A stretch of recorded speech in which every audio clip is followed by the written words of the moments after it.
Yung nakikita nyong gamit sa likod, i-deliver natin to sa Toril, Davao. At excited ako ipaliwanag sa inyo at ikwento ang istorya ng mga equipment na to. Gandang araw po, ako po si RP ng Jim Dipo. So, itong mga equipment natin na to ay i-deliver natin sa Toril, Davao para kay Sir Lawrence Chu. Okay, so nakapunta tayo dyan sa lugar ni Sir Lawrence at nakita natin yung facilities niya. Ang ganda. So malaki yung lugar niya. So tawag dito, ang kagandahan kasi dito sa business ni Sir Lawrence na itatayo ngayon, na gym business, hindi ito yung una niyang business. So ito, meron siya ibang business, lalo na yung laundry shop business. So mas kilala siya sa pagsusupply ng mga washing machine na ginagamit pang commercial sa laundry shop. Ito yun. Si Sir Lawrence, nakadevelop siya ng sistema doon sa laundry shop business na pinopromote niya na parang sa gym business din.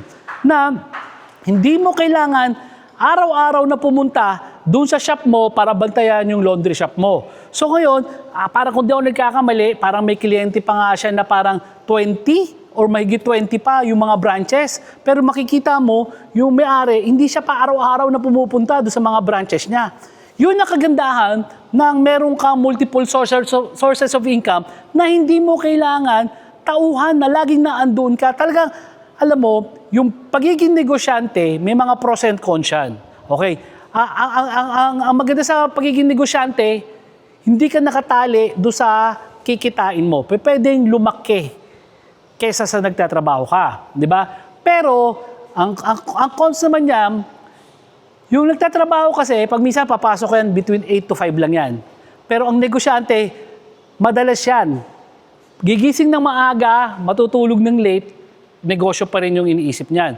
Pero may mga negosyo na kagaya ng gym business at kagaya nung laundry shop business na dinevelop ni Sir Lawrence Chu, pwede maging parang semi-passive yung dating nung pagpapatakbo ng business, 'di ba? Na hindi mo kailangan araw-araw bantayan. Pagka nagkaganon kasi, meron ka nga, kunyari, let's say meron kang gym business, meron ka ring laundry shop, dalawa. Pero it doesn't mean na dalawa lang ang pwede mong itayo kasi yung mga gym na yon, pwedeng dumami pa yon. Yung laundry shop mo, pwede mo pa rin padamihin. Although dalawang klase ng business na meron ka, pero pwedeng maraming branches.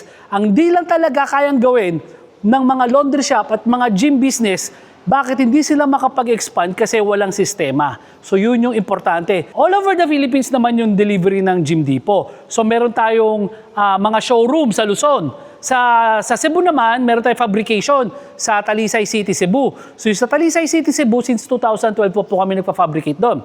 So yung mga orders coming from, going to Mindanao, either ang gagaling ng Cebu yan or ng Cavite.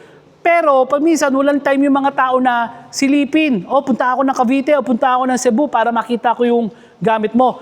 Kung wala kayong time at malapit kayo dyan sa Toril, Davao, pwede nyo puntahan yung gym ni Sir Lawrence para makita yung mga equipment na ginagawa namin. Nang sa ganon, hindi nyo na kailangan dayuhin pa kami dito. At sigurado ako, kung pupunta kayo dyan kay Sir Lawrence, tanungin nyo na rin siya about dun sa laundry shop business na pinopromote niya. Kasi maski ako, honestly, Sir Lawrence, very, very much interested ako na magtayo ng ganyan. Kasi open ako dun sa mga ideas na pwede ako mag-invest, magtayo ng negosyo, pero hindi ko na kailangan na tatauhin pa doon. At alam nyo naman yan, yung laundry shop business na yan, mabenta rin yan. Ang dami na yan na talagang alam mo yun, nakakapag-supply dun sa mga community. So, pwede nyo nga pagtabihin yan eh.